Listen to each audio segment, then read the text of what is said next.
Welcome to Corelogic's update on housing market conditions for July 2018, brought to you by First National Real Estate. With data now available through to the end of June, we can provide an overview of the housing market's performance over the financial year and our views on where the market's likely to be heading from here. Corelogic's National Housing Market Index showed a remarkable reversal in housing market conditions over the past year. A year ago, national dwelling values were up 10.2%, largely driven by surging values in Sydney, where the market was up 16%, and Melbourne, where values had tracked 13% higher over the year.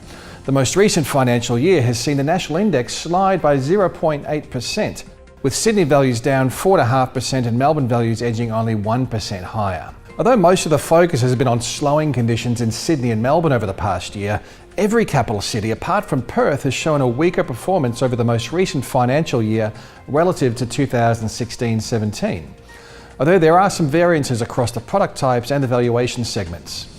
Across the broad product types, the detached housing sector has underperformed relative to the unit market, with capital city house values down 2.2% over the financial year, while unit values managed to eke out growth of 0.4%.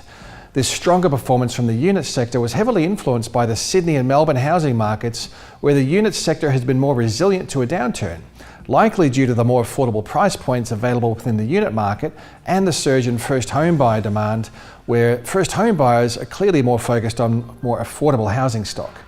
Every other capital city where housing affordability constraints are less challenging has seen the detached housing sector outperform the apartment market. We've also seen some divergence in housing market conditions across the broad valuation segments. The combined capitals index is showing clear weakness at the most expensive end of the market, with the most expensive quarter of housing recording a 3.6% fall in dwelling values over the year, while the most affordable quarter of properties have seen values actually rise by 1.4%.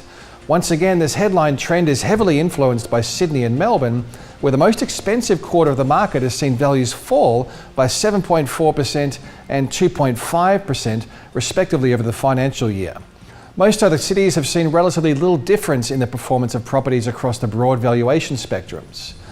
Another sign of diverging performance can be seen in advertised stock levels. The number of properties advertised for sale in June 2018 was 22% higher than a year ago in Sydney and 10% higher than Melbourne, while every other capital city has seen a reduction in overall advertised stock levels. A rise in inventory levels implies buyers have more choice. They have more ability to negotiate with vendors and less urgency in their decision making, which helps to alleviate any upwards pressure on prices. Demonstrating the impact of low advertised stock levels, the strongest capital city housing market, Hobart, has almost 30% fewer homes currently advertised on the marketplace compared with a year ago.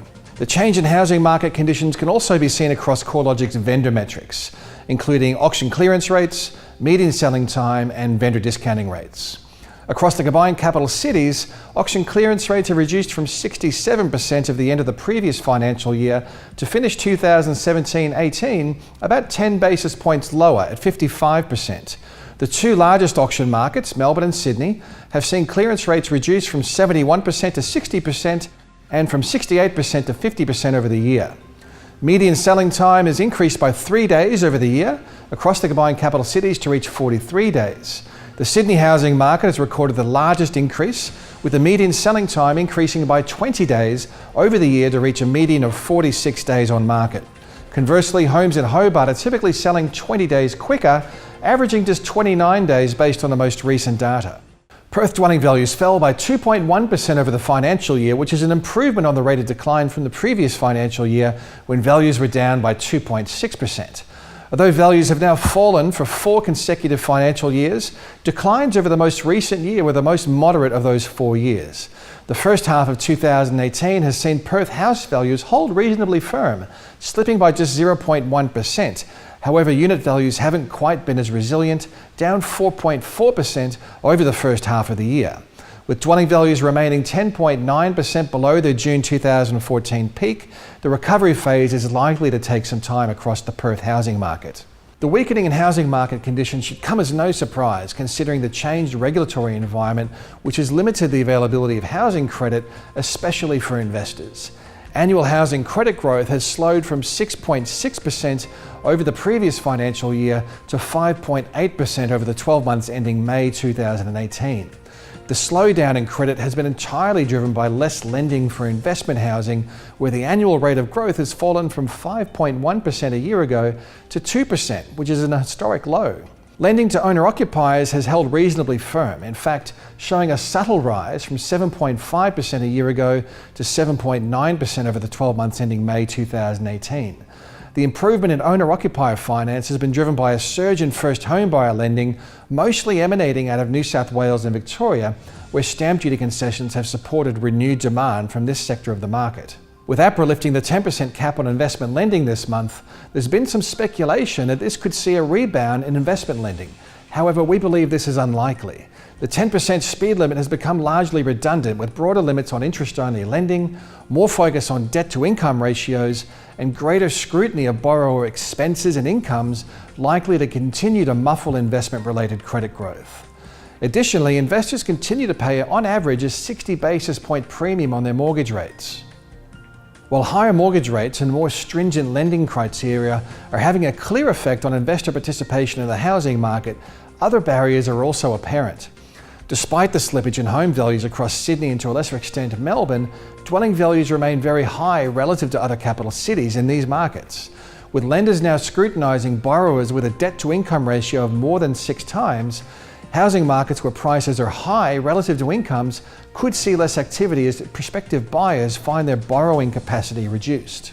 This is certainly the case in Sydney and Melbourne, where the dwelling price to income ratio is 9.3 and 8.0 respectively, while the remaining capital cities have recorded ratios below 6.5.